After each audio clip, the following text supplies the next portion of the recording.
வணக்கம் தம்பி தங்கச்சிங்களா. Social media open பண்ணாலே 10 வயசு சிறுமி கற்பழிப்பு பற்றி தாங்க ட்ரெண்டிங் நம்பர் 1 போகுது. மக்களும் போராட்டம் பண்ணிட்டாங்க, காவல்துறை ஆக்ஷன் எடுத்துட்டாங்க.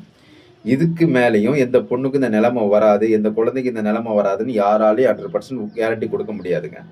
திருப்பியும் கற்பழிப்பு நடக்கும், திருப்பியும் போராட்டம் நடக்கும். நம்மளும் போலீஸை குறை சொல்லுவோம், முதலமைச்சர் குறை சொல்லுவோம். இதான் சாக்குன்னு எதிர்கட்சிக்காரங்க ஆளுங்கட்சியை குறை சொல்லுவாங்க. ஏன்னா அவங்க ஜெயிக்கணும்ல. சோசியல் மீடியாக்காரங்க என்ன பண்ணுவாங்க, அந்த குழந்தை மேல இருக்க அக்கறையில் அந்த வீடியோ போட மாட்டாங்க. அவங்க ட்ரெண்டிங் ஆகணும், அவங்க ஃபாலோவர்ஸ் ஏறணும், அவங்க வீடியோ போடுறாங்க. டிவிக்காரன் என்ன பண்றான், அவன் டிஆர்பி ஏத்துறதுக்காக வீடியோ போடுறான். மொத்தத்துல யாருமே அந்த குழந்தை மேல அக்கறையில போடல. ஆனா அந்த குழந்தை இழந்த அப்பா அம்மாவுக்கு தெரியும் அந்த குழந்தை இழந்த வலி எப்படி இருக்கணும். அது மாதிரி எத்தனை அப்பா அம்மா இந்த வீடியோ பாக்குறீங்கன்னு தெரியல. தயவு செய்து இந்த வீடியோ முழுசா பாருங்க. நான் ஃபாலோவர்ஸுக்காகவோ இல்லை ட்ரெண்டிங் ஆவறதுக்காகவோ இந்த வீடியோ போடலை. நானும் அப்ப இருந்து இப்ப வர பாக்குறேன். எத்தனை குழந்தை, எத்தனை பெண்கள், எத்தனை பாட்டிங்களை ரேப் பண்ணி கொள்றாங்க. இதுக்கு முடிவே கிடைக்காதா? அந்த முடிவை நம்ம உருவாக்குவோம். எப்படி உருவாக்க போறோம் சொல்லவா? கேட்பீங்களா? ப்ளீஸ் கேளுங்க.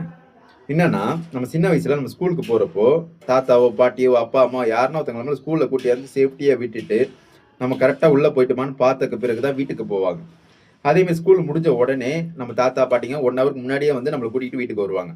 ஆனா இப்ப நம்ம எல்லாரும் என்ன பண்றோம், ரேபிடோ புக் பண்ணி நம்ம குழந்தைய ஸ்கூலுக்கு அனுப்பிச்சு விடுறோம். ரேபிடோ புக் பண்ணி கூட்டியார சொல்றோம். போனை நோண்ட டைம் இருக்கு, நம்ம குழந்தைய கூட்டிட்டு போய் ஸ்கூல்ல விட டைம் இல்லை. போர்க்கிற குழந்தைகிட்ட போனை கொடுக்குறோம். அந்த குழந்தை அந்த போனை பார்த்தே வளருது. அந்த போனை பார்த்துக்கிட்டே ரோட்டுக்கு போகுது.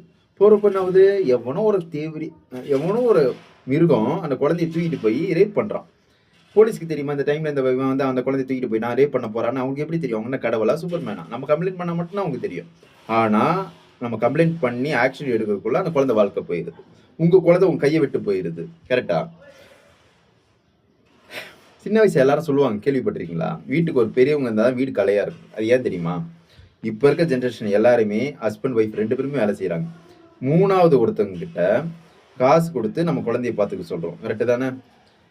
ஆனா அதே இடத்துல நம்ம அப்பா அம்மாவோ நம்ம தம்பியோ தங்கச்சியோ இருந்தா நம்ம குழந்தையும் சேஃப்டியா இருக்கும், நம்மளும் சேஃப்டியா இருப்போம். தனியா இருக்கிறது நம்ம சந்தோஷத்துக்காக, ஆனா குடும்பத்தோட இருக்கிறது நம்ம வருங்கால சந்தோஷத்துக்காக. எது வேணும் நீங்களே முடிவு பண்ணிக்கங்க. சோசியல் மீடியால பேசுறவங்க எல்லாருமே நல்லவன் நினைச்சுக்காதீங்க. அவன் ட்ரெண்டிங் ஆவறதுக்காகவும் அவன் ஃபாலோவர்ஸுக்காகவும் பண்றான். யாரையும் முழுசா நம்பாதீங்க. யாரையும் குறை சொன்னாலும் ஏத்துக்காதீங்க. உங்க முடிவை நீங்க தான் எடுக்கணும். உங்க குழந்தைய நீங்க தான் பார்த்துக்கணும். கவர்மெண்ட் காப்பாற்றும் அவன் காப்பாற்றும் நினைச்சா நம்ம முட்டாள். ஓட்டு வாங்குறப்போ பேசுவாங்க, அவங்க தேவைக்காக பேசுவாங்க, அவங்க வேலை ஆவறதுக்காக பேசுவாங்க. ஆனா நம்ம மட்டும்தான் நம்ம குழந்தைக்காக பேசுவோம். தயவு செய்து நான் சொன்னது